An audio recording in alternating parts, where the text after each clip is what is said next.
Okay, for our printmaking assignment, you have your sketch and you have your foam. It's pretty close to the same size because it should have been cut to size beforehand. And then you have, if you're joining us at home, you can use something like this, or like a takeout container would work. So you can just trim off the beveled edges. You just need the flat surface to do your printing or carving into your plate. Okay, so you need a little piece of tape. I have my drawing on top of my foam. I'm just going to tape it so it stays in place. Okay, doesn't wiggle on you too much. And then I think it's a good idea to kind of have it able to flip so you can check on your progress. Then you're going to get either a blunt pencil, so not a sharp pencil, or a ballpoint pen. Okay, I think pen is easier because you can see where you have traced over. So you're going to trace over your lines, and it may take a couple times of tracing over your lines. So you're going to trace over everything, and again, your image should be nice and simplified, and your paper that your sketch is on, it may be kind of thin. So if you start like poking holes through it as you're sketching because it's cutting through to the paper, that's okay.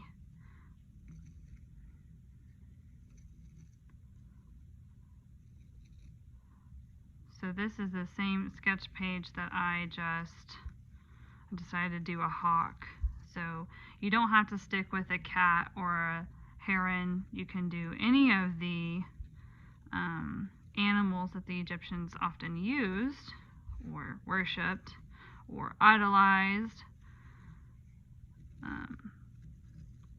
So a hawk is known for its protective powers, and it was associated with their god Ra, sun god. So Ra was depicted as having a hawk head, a sun disk headdress. We've talked about the importance of headdresses before. So a headdress, and then it had a man's body. So once you get all your lines in there, see it's starting to show up, but you need to be able to feel the indentation. You should not be pressing so hard that it cuts through your foam, but you need to be able to feel kind of like I said, a little dip. So you can go over, you can change colored pens if you want, or you can just keep tracing. And once you kind of see all your lines, then see it's starting to cut through the paper like that, it's okay. All right, we don't need this little sketch page after you've got it transferred on there. So I have enough of my lines on here. I am just not even using my paper. Look at the tip of my pen as it's pressing into the foam. So if you're using a pretty thick foam, then this is fine to do. Just be careful that you don't go all the way through on your foam, and it might help if you kind of go back and forth. The pen won't show up in the ink. We're going to wash our plates before we do the actual inking part. And if you're doing this at home, your ink is going to be basically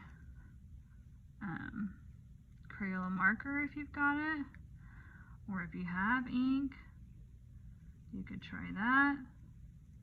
This is just our foam plate. So because of the sheen, the shininess, you can, that one's kind of hard to see.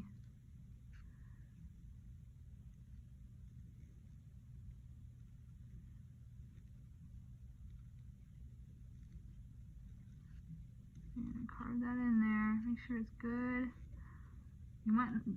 You don't want, if your lines are not deep enough, then you are going to, like, it'll fill up with ink and then it won't print. So in order to have those good thick lines come through, this is where the indentation was, and the ink was sitting on top. So this is on black paper, so you see black lines.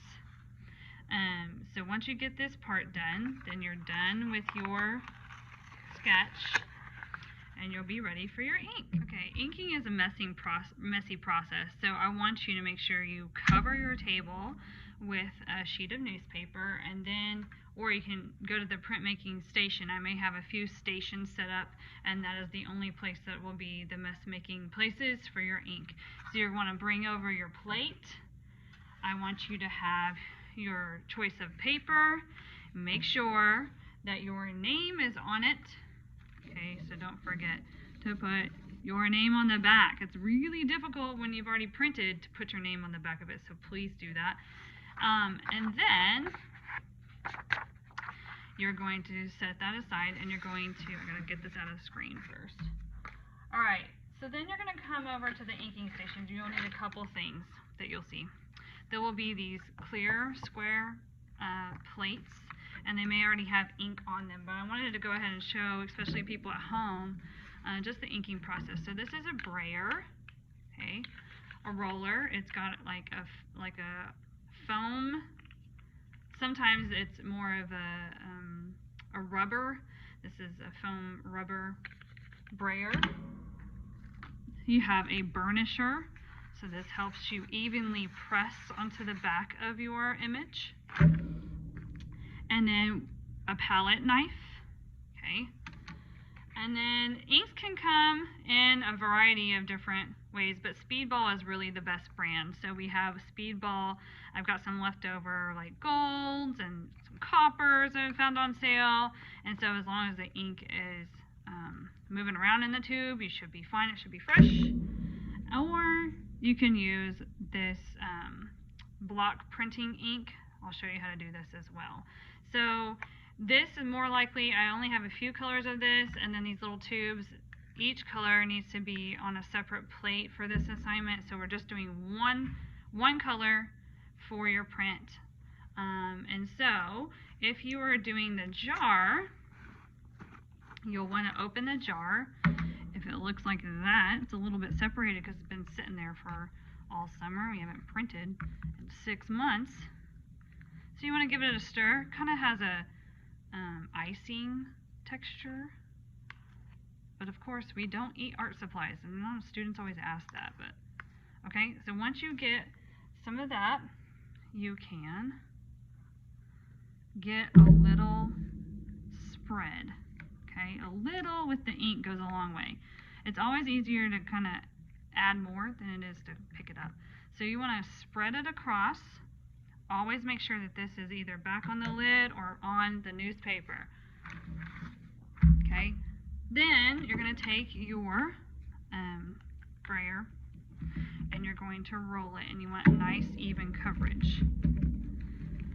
So when you do this, you want to look for an orange peel texture, and you'll also listen for it. There must be something under there. You'll listen for it, and there should be kind of a smacking noise. So I'm going to be quiet a minute so you can listen.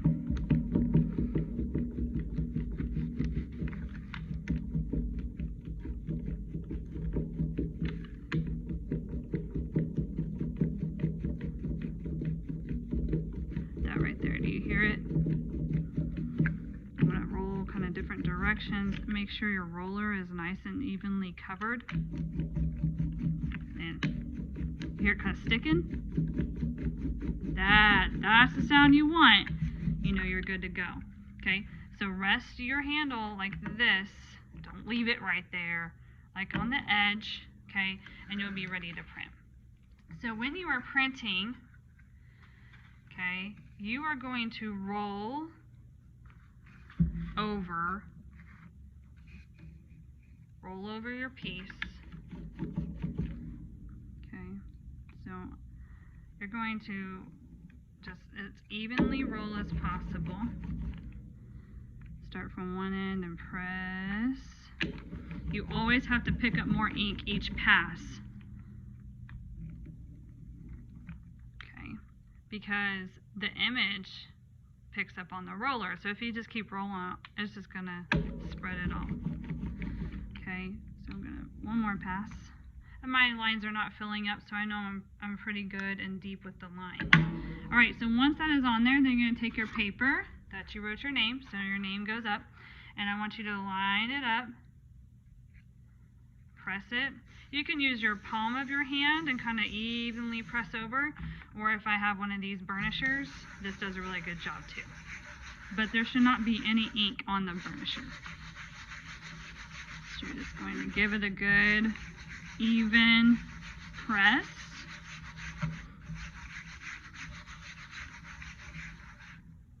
Set that to the side, and then you will lift, hold like a finger onto your foam print, and lift and press up. And then you have a print, and that turned out pretty good. Now you can do up to 3 prints. If you want to change colors, you could do that. With the tubes, if you wanted to do a different color print, it needs to be on its own clear plastic coat. At the end of class, we're going to wrap these, pick up as much ink as possible.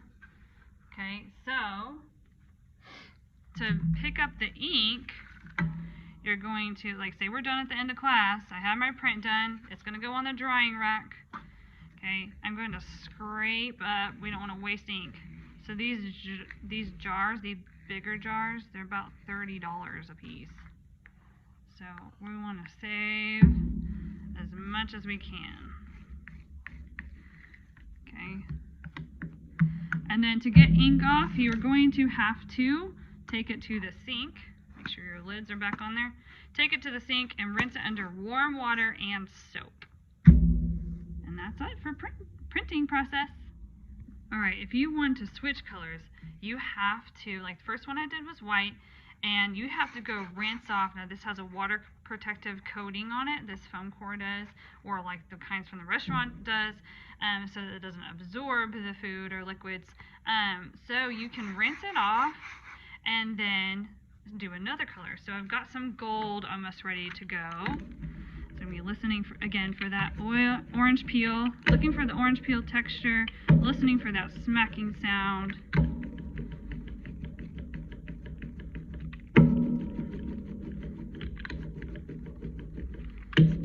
There it is. Okay, so I'm ready to roll out my image. I got my paper ready. I have my name on the back of your paper. I'm still going to do black paper, so I'm going to roll this out. Maybe you can see the rollout a little bit better with the color. See, it picked up the image. All you have to do is go back over it.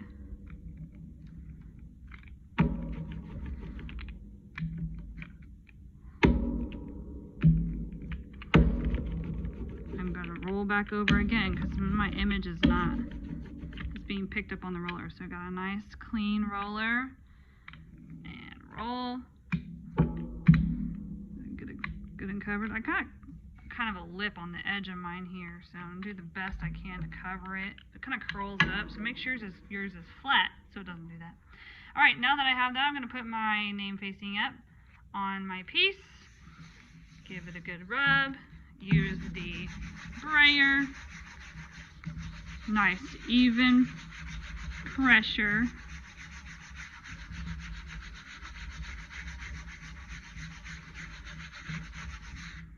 Alright, then lift up. And there we have it. So a little bit, like I said, of the curve, that gold, that black, nice and Egyptian-like.